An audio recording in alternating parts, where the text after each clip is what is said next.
Hello and welcome back to Scout Report, where today we've picked 5 teams from Europe's top 5 leagues who we think will miss out on UCL football come the end of the season. 5. Roma. With a new coach and some new faces arriving, Roma fans could be forgiven for feeling optimistic ahead of the 2019-20 season. Paulo Fonseca in particular has impressive pedigree, having taken Portuguese minnows Pascos de Ferreira to the Champions League, won Braga just their 4th major trophy in their history, and earned 3 consecutive domestic doubles with Shakhtar Donetsk in the last 3 years. But he takes over a squad in the process of rebuilding. Edin Dzeko, previously the spearhead of a lethal attack, is now 33 and scored just 9 league goals last year, while top scorer Stefan El Shaarawy departed for Shanghai Shenhua, meaning the 3 highest scorers left in the squad are 33-year-old fullback Alexander Kolarov, 31-year-old Diego Perotti, and 32-year-old centre-back Federico Fazio.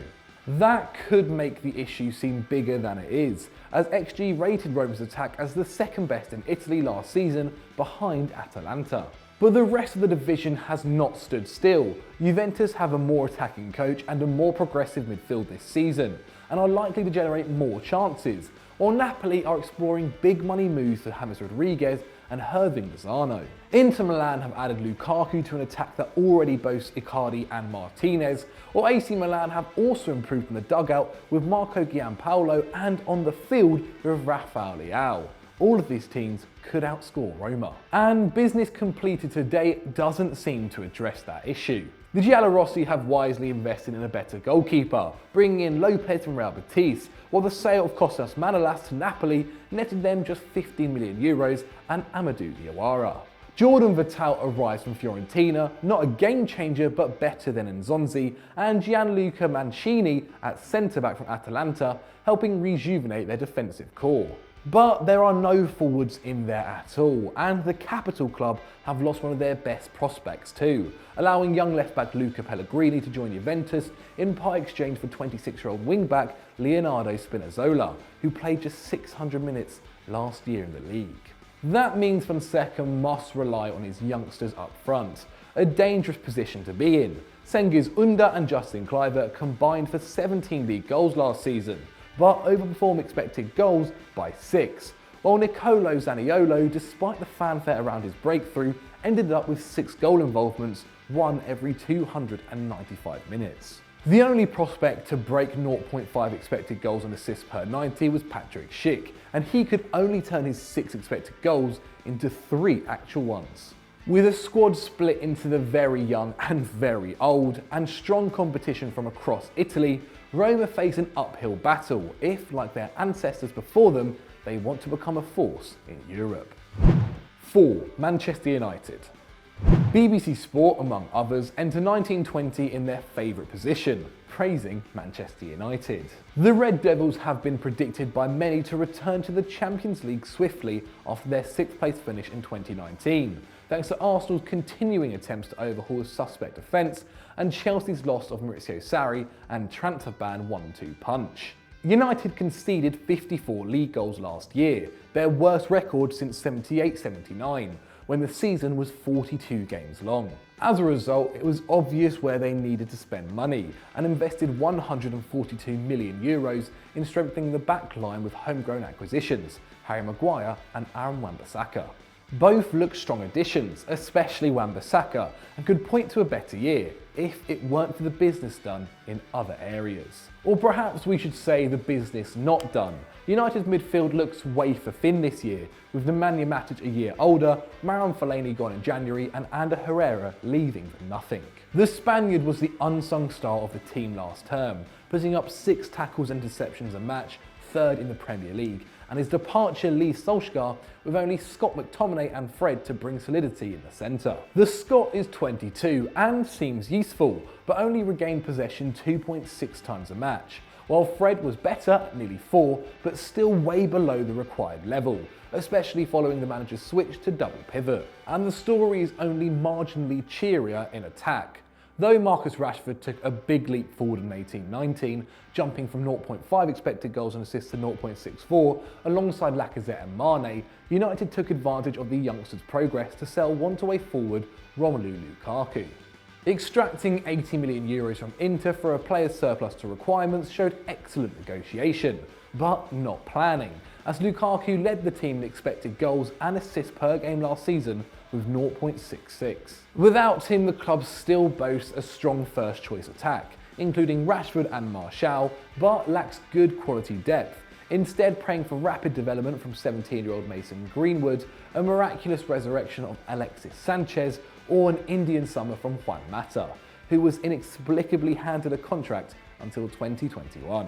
Now that seems unwise, as United played 53 games in 18-19 and could well face more in 19-20, with the famously taxing Europa League ahead of them. As bad as fans felt Lukaku's first touch was, he'd surely be welcome on Thursday nights. The way things are going at Old Trafford, United will be busy that evening for the next couple of years.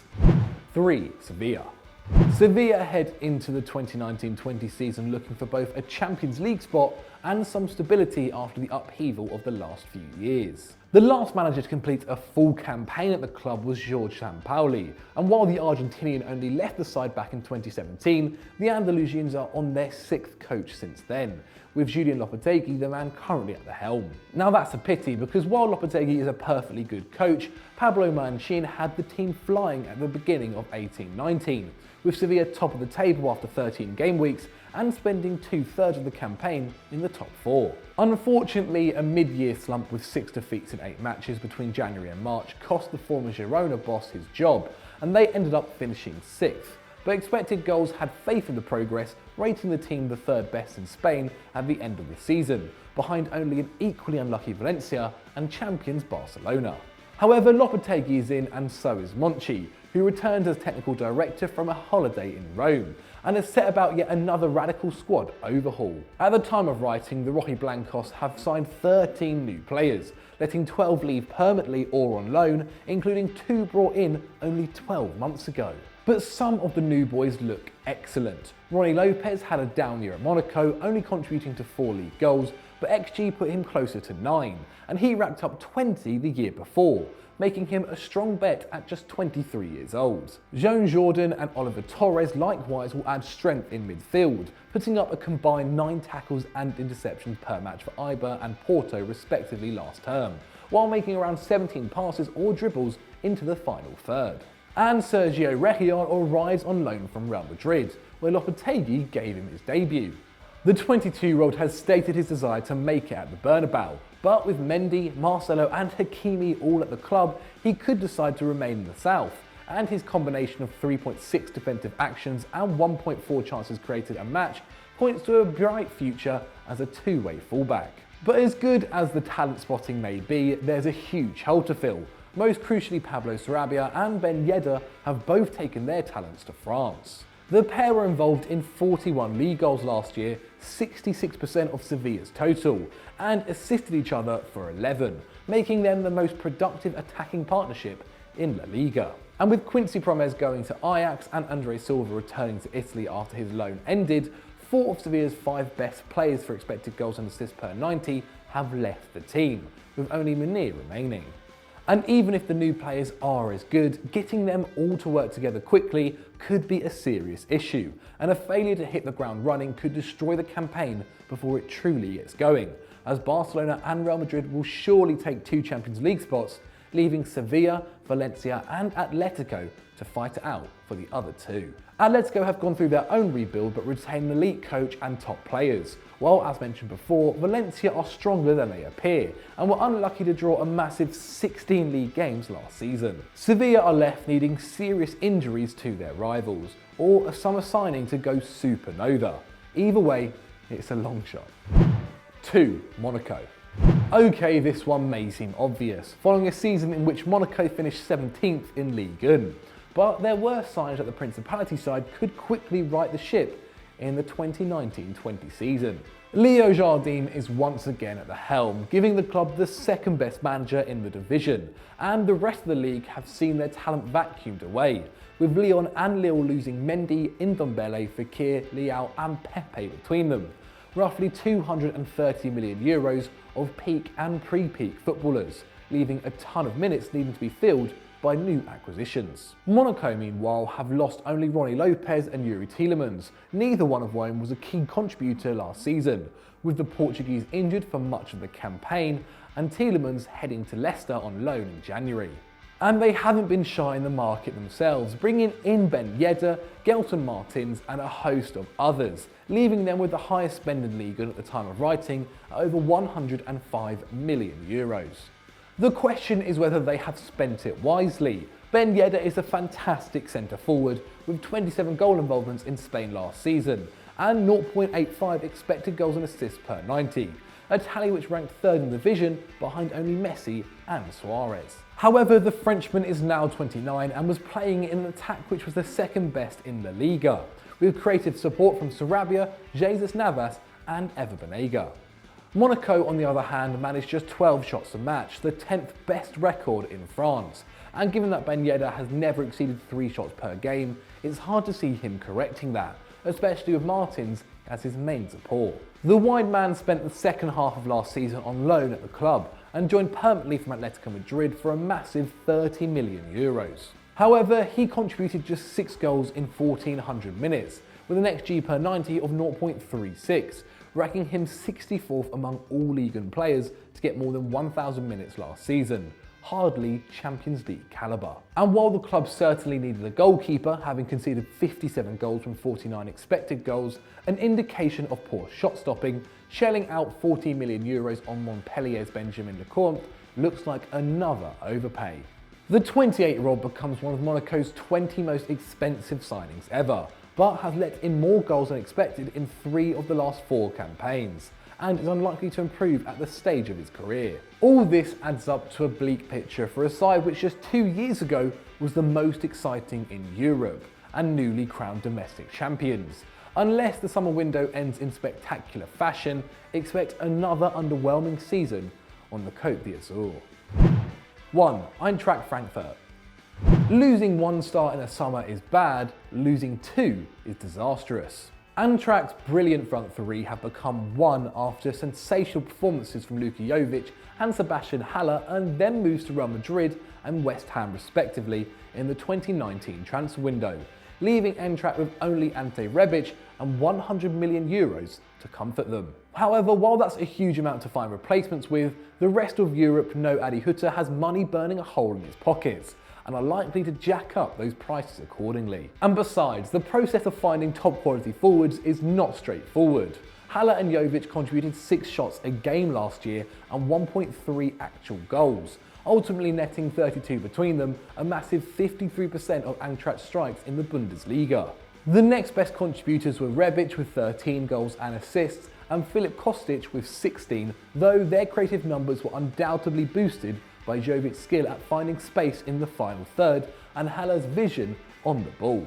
Meanwhile, backup strikers Paciencia and Mueller played just 600 minutes between them, making it unlikely that either will step up for 2019-20. Now that's really troubling, because despite their amazing personnel, XG only ranked Eintracht's attack 5th among Bundesliga teams, and their system was built on shot quality over quantity, with a record of 12.4 shots per game, placing them 12th out of 18 in the division. That means that without top-class players who can get into the best areas on the field, they could struggle to create any opportunities at all. And at the time of writing, Eintracht have made just 1 move to correct this problem, apparently trying to make lightning strike twice by bringing in young Serbian forward Dejan Jovalic. The striker was born in the same town as Jovic and also came through the same system at Red Star Belgrade, where he scored 11 senior goals in 21 appearances, a record which compares well with Jovic's 12 in 42. A penalty box poacher likened to his compatriot and Mauro Icardi, Jovalic is newly 20 years old and is plenty of promise, but a monster season seems a long shot in his first campaign outside his homeland, and Frankfurt would be smart to add another attacker, instead of the 3 midfielders they've chosen to buy instead. Frankfurt finished 7th last season and will also contend with a tougher set of rivals next season too, thanks to the arrival of Marco Rose at Gladbach and outstanding signings like Marcus Thuram and Robert Skov bolstering their rivals. Barring some end-of-window fireworks, 2019-20 could see the Eagles fail to soar. So those were our 5 teams that we think won't make the Champions League at the end of this season coming. But what do you think? Have we missed anyone out, or do you think we've gone too far with some of these teams? Let us know in the comments below. If you've enjoyed this video, click on the video on screen now for more. And as always, guys, don't forget to like and subscribe.